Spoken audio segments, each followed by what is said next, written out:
Habari za wakati huu na karibu tena ndugu mpenzi mtazamaji, tuhabarishane ama nikupashe yale ambayo yanajiri katika nyanja za kisiasa nchini Tanzania siku ya leo. Mvutano unaendelea kutanda kote nchini Tanzania huku tamko jipya kutoka kwa kundi linalojiita waratibu wa maandamano ya kitaifa likiweka mazingira ya kutokea kwa maandamano makubwa zaidi kuwahi kutokea nchini humo katika miaka ya hivi karibuni. Na sasa wametoa masharti mengine 10 kwa Samia Suluhu Hassan kabla ya maandamano hayo ambayo wameyaratibu kuweza kung'oa nanga mnamo tarehe 9 Disemba. Mtazamaji, je, ni masharti gani haya wamempatia Samia Suluhu aweze kuyafanya kabla ya tarehe hiyo 9 Disemba? Bonyeza alama like kisha bonyeza neno subscribe na alama ya kengele chini ya video hii kabla nikutaarifu haya yote. Kundi hilo lilitoa uamuzi dhabiti kwa serikali likitaka masharti 10 kutekelezwa mara moja kabla ya maandamano makubwa ya Disemba tarehe 9 Tanzania. Walisema kwamba kutotii kungeanzisha kile walichokiita vuguvugu lisilo na kikomo la maandamano nchini kote. Ujumbe wao Gen Z au waandaaji wa maandamano hayo umeenea sana katika majukwaa ya kijamii na kuzua mjadala mkali wa umma kuhusu mwelekeo wa kisiasa wa nchi na kuongezeka kwa mgawanyiko kati ya serikali na makundi yanayodai kuzungumza kwa niaba ya wananchi waliotengwa. Katika tangazo lao, waratibu hao wa maandamano hayo ya tarehe 9 Disemba walisema kuwa utawala wa sasa hauna uhalali, wakiutaja kama utawala haramu na kusisitiza kwamba hatua za ujasiri zinahitajika kurejesha haki, usalama na uwajibikaji. Wakati wa tamko hilo umeongezeka wasiwasi wa kitaifa inakuja wakati mijadala ya kisiasa, wasiwasi wa usalama na machafuko ya kiraia tayari yamekuwa yakitawala mazungumzo ya umma nchini Tanzania. Serikali bado haijatoa jibu la moja kwa moja kwa uamuzi wa maandamano hayo, lakini viongozi mbalimbali wameonya hapo awali kuwa maandamano yasiyoidhinishwa yanatishia utulivu wa umma. Orodha ya masharti au madai hayo 10 ya kundi hilo la vijana ambalo linapanga maandamano ni pamoja na kuachiliwa mara moja kwa wafungwa wa kisiasa, uwajibikaji kwa vikosi vya usalama na kujiuzulu mara moja kwa maafisa wakuu wa serikali wanaodaiwa kuhusika na usalama wa taifa. Miongoni mwa matakwa yao yenye utata ni wito wa kumtaka Rais Samia Suluhu Hassan kuachia ngazi au kujiuzulu, jambo ambalo wanadai ni muhimu zaidi kwa kile wanachoeleza kuwa ni muundo mpya wa utawala. Matakwa haya yametupiliwa mbali na washirika wa serikali na washirika wa CCM kuwa si ya kweli na ni kinyume cha katiba. Hata hivyo, waandalizi wanasalia imara wakisisitiza kuwa hakuna pungufu ya kufuata kikamilifu kitakachozuia maandamano hayo ya Disemba tarehe 9. Maandamano hayo ya Disemba tarehe 9 yametajwa mara kwa mara katika mawasiliano yao mtandaoni. Pia yameandaliwa kama wakati wa kuhesabu wa nchi ikiwa masharti hayatafikiwa. Waratibu hao wamesisitiza kuwa maandamano hayo yataanza siku hiyo na kuendelea kwa muda usiojulikana. Walisisitiza kwa Disemba tarehe 9 ambayo inaambatana na siku ya uhuru wa Tanzania inaashiria mapambano wanayosema hayajakamilika, wakisema kwamba uhuru wa kweli unahitaji uwazi wa kisiasa, uwajibikaji na haki kwa wahanga wa mapigano yaliyopita. Utungaji huu umejadiliwa sana mtandaoni sasa na hivyo kuongeza wasiwasi miongoni mwa wachambuzi wa usalama ambao wanaonya kuwa tarehe za mfano mara nyingi huongeza uhamasishaji. Katika taarifa kadhaa, kikundi hicho kilidai kuwa Disemba tarehe 9 itakuwa hatua ya mabadiliko kwa Watanzania wanaohisi kutengwa na michakato ya kisiasa. Waliahidi maandamano ya amani, lakini wakaonya kwamba hawawezi kutabiri majibu ya vyombo vya usalama, wakibaini matukio ya zamani ambapo maandamano yalimalizika kwa ghasia.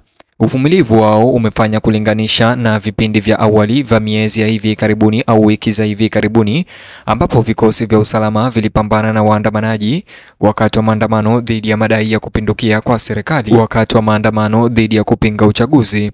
Waangalizi wanahofia kuwa tarehe inayokuja Disemba tarehe 9 inaweza kuwa kitovu cha mafadhaiko makubwa yaliyokusanywa katika kipindi cha miaka miwili iliyopita. Waratibu hao pia waliomba tarehe 9 Disemba kuangazia malalamishi kuhusu majibu ya serikali kwa maandamano ya awali na madai ya nguvu kupita kiasi. Walisema kuwa familia za waathiriwa bado hazijapata haki, wakirejelea kesi ambazo zijatatuliwa ambapo watu walidaiwa kuuawa wakati wa maandamano ya hapo awali na miili yao inadaiwa bado haijapatikana. Ujumbe wao ulihusisha matukio haya na simulizi pana zaidi ya unyanyasaji wa serikali na kusisitiza kwamba Disemba tarehe 9 ni tarehe ya mwisho ya kiishara na ya kivitendo kwa serikali kuthibitisha dhamira yake ya uwajibikaji. Wachambuzi wanaona kuwa kukaribisha tarehe hiyo mara kwa mara ni mbinu ya kuunganisha wafuasi na kuongeza shinikizo kwa mamlaka.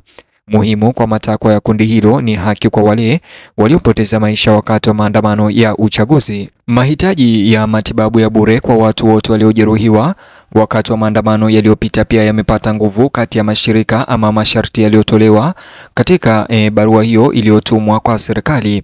Wanasema kuwa waathiriwa wengi hawakuweza kupata matibabu ya kutosha kutokana na matatizo ya kifedha ambayo wanadai yanazidisha matokeo ya muda mrefu ya hatua za serikali wakati wa maandamano hayo.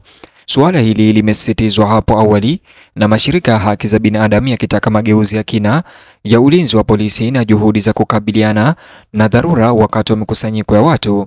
Waratibu hao wameelezea kuwa kushughulikia mahitaji ya walionusurika ni wajibu wa kimaadili ambao hauwezi kupuuzwa. Takwa lingine kubwa ni kukamatwa na kufunguliwa mashtaka kwa watu wanaodaiwa kuhusika katika mauaji wakati wa ukandamizaji wa awali wa maandamano ya uchaguzi. Kundi hilo linasisitiza kuwa uwajibikaji lazima uanzie katika ngazi za juu zaidi, huku wakitaka mkuu wa majeshi ya ulinzi, inspekta jenerali wa polisi na mkurugenzi wa ujasusi kujiuzulu. Hitaji hili limezidisha mijadala katika duru za kisiasa na kisheria, huku wengine wakisema kuwa kujiuzulu kwa aina hiyo kunaweza kuyumbisha nchi, huku wengine wakiamini kunaweza kurejesha imani ya umma.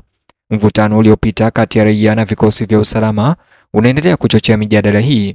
Wito wa kundi hilo la Gen Z wa kuachiliwa kwa wafungwa wa kisiasa, haswa wale wanaotuhumiwa kwa uhaini na ugaidi, unaangazia mabishano ya hapo awali yanayozunguka mahakama na utekelezaji wa sheria. Msukumo wa kuvunjwa kwa bunge pia na kuanzishwa kwa utawala wa mpito unaosimamiwa na Umoja wa Mataifa umewatia wasiwasi wasomi na wanasiasa katika katiba.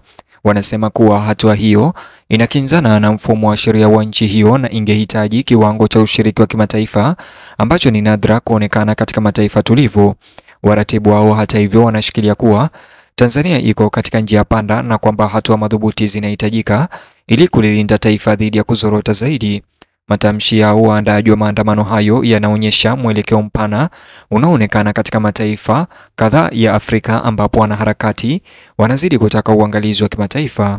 Makataa haya yamefufua mijadala ya awali ya kisiasa iliyozuka wakati wa wimbi la maandamano ya awali nchini Tanzania, ikiwa ni pamoja na wasiwasi juu ya uwazi wa serikali na haki za binadamu. Kumbukumbu ya maandamano ya awali ambapo waandaaji walidai kutumia nguvu kupita kiasi inaendelea kuwa mpya kwa wananchi wengi. Licha ya serikali kukanusha, wanaharakati wamedai mara kwa mara kuwa matokeo haya yanawakilisha masuala ya kina ya kimfumo ambayo hayawezi kutatuliwa bila mageuzi mapana ya kisiasa. Shinikizo la umma linapozidi, taasisi za kitaifa zinaweza kukabiliwa na uchunguzi mpya katika siku zinazoongoza hadi Disemba tarehe 9. Wataalamu wa masuala ya usalama wanaonya kuwa huenda nchi ikakumbwa na mvutano mkali kadri muda wa mwisho unavyokaribia. Wanatabiri kuongezeka kwa ufuatiliaji, usambazaji wa kimkakati na ujumbe ulioimarishwa wa serikali unaolenga kukatisha tamaa mikusanyiko ya watu. Je, wewe mtazamaji, maoni yako ni yapi? Bonyeza alama hiyo ya like kisha subscribe, alafu vile bonyeza box hicho kwenye screen yako kwa taarifa zaidi.